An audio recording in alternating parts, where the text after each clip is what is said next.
now we're moving to issues that have got to do with child marriages, particularly in the SADC development, because the EFF, the Economic Freedom Fighters, says Veronica Mente has called for the full implementation of the SADC Model Law on eradicating child marriages.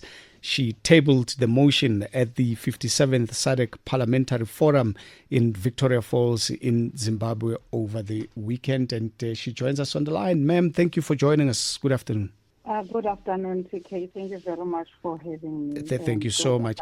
Give us a broader view as well, first and foremost, in terms of this model law on eradicating child marriages and its importance. Thanks again, TK. TK, model laws, by their nature, they seek to harmonize the way in which SADC countries are developing their legislation and guide on policy framework so that we are in unison as a region and move forward together and strengthen all the ways that we see the SADC region going forward, whether with trade, whether with any type of legislation, so that we work together.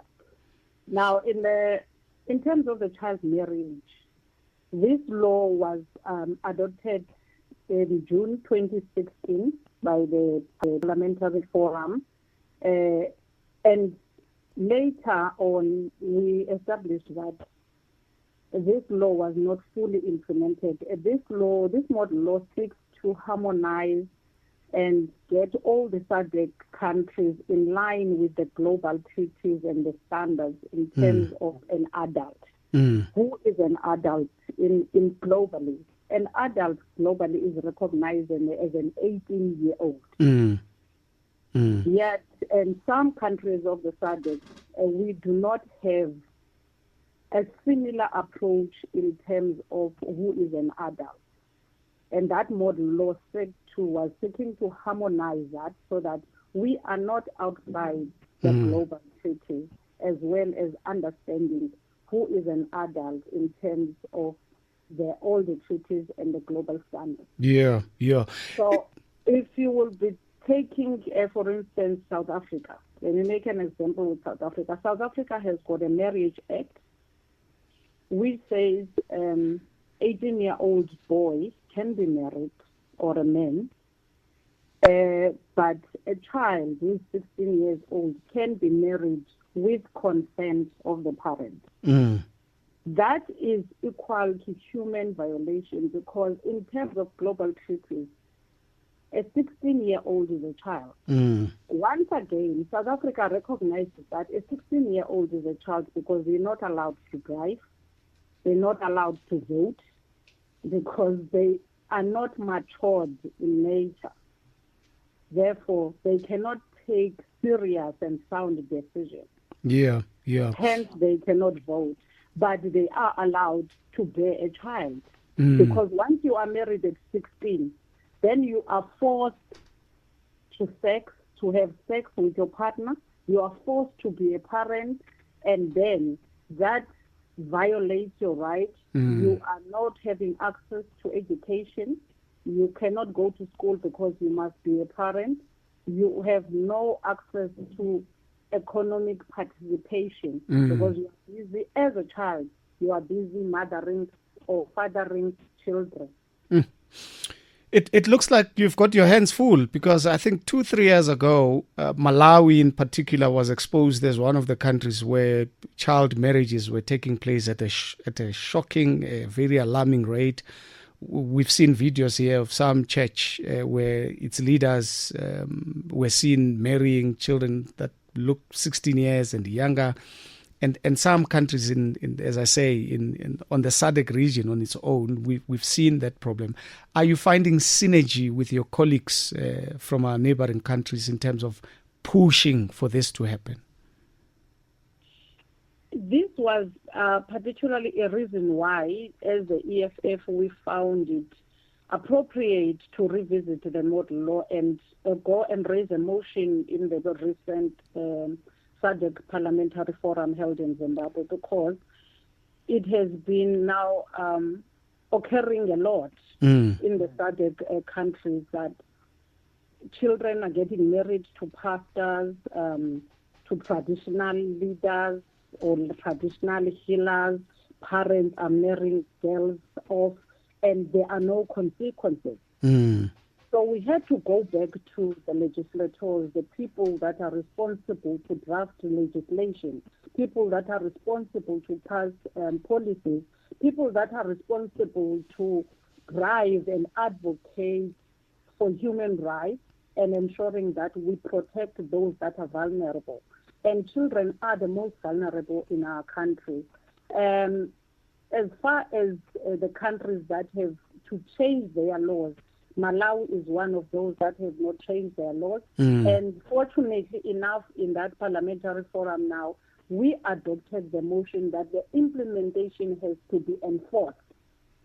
Now, all the countries in the SADC region, in December, upcoming SADC Parliamentary Forum, which is going to be hosted by South Africa, all the countries are forced to give a report on what are the steps that they are taking in order to make sure that they are amending all the laws and repealing the Children's Act, which must not have anything less than 18 years in it. They must amend all the policies. They must make sure that they are also driving conscientization of society through NGOs or the civic society.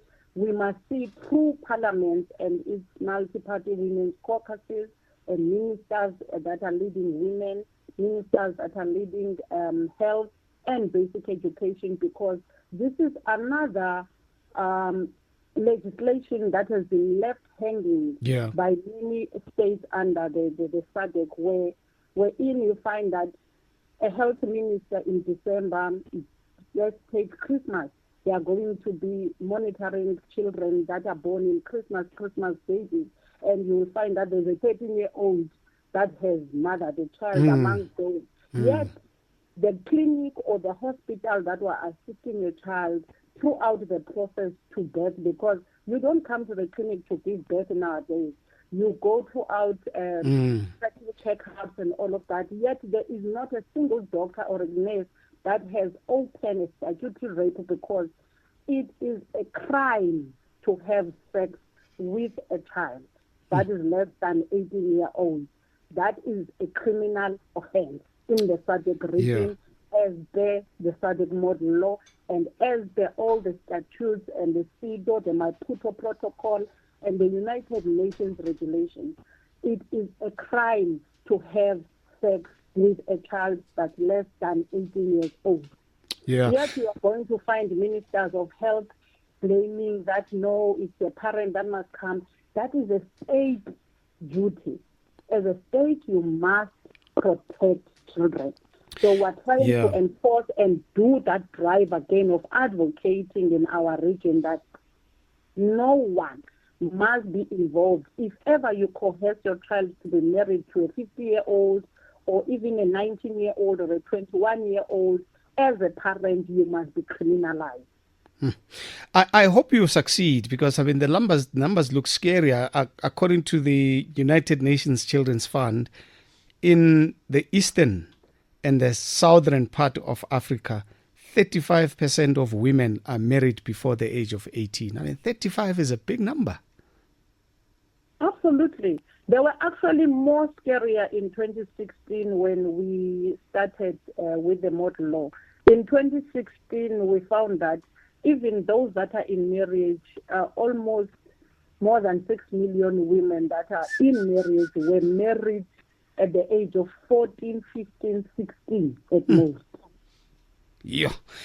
Anyway. It still continues to this day. Even now, here in South Africa, I saw just 2 months ago, a child somewhere in KZN was 16. Who was married off to some chap. To a 50-year-old. So we need to, as a multi-party women's caucus of parliament, we have already engaged the chairperson of the multi-party women's parliament in South Africa, who is part of SADC as well as the chairperson of multi-party women's caucus and other women's caucuses, that we need a report under the Joint Standing Committee of SADC, which monitors all the resolutions of all the parliaments before we can engage in the December parliamentary forum, to call all the stakeholders and get a report as to why are the chiefs still continuing to allow such, why the parents are involved, who are these parents that are involved, why have the police not opened cases of statutory rape. No, I'm glad you guys are pushing for this issue, because oftentimes, I'll just give you an example with the African Parliament. We often wonder what is the whole purpose, because you guys come together in Midrand and people go, then we are reminded again when it is time for another gathering. But at least you seem to be behind a project that specifically speaks to a big problem, and hopefully you succeed in it. We are also hoping to succeed. Now, it always takes one person to give sense and make a sensible argument for these structures to work, because these structures are there to govern.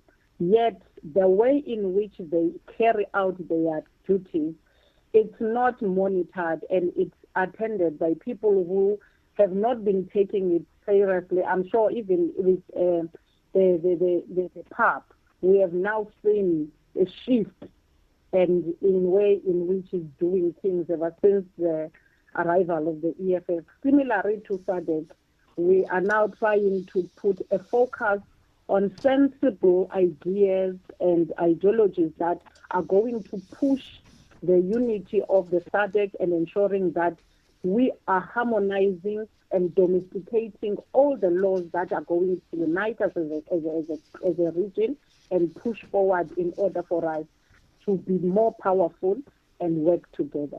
Thank you so much, Ma. We really appreciate your time. Thank you very much, again. Veronica Mente of the EFF.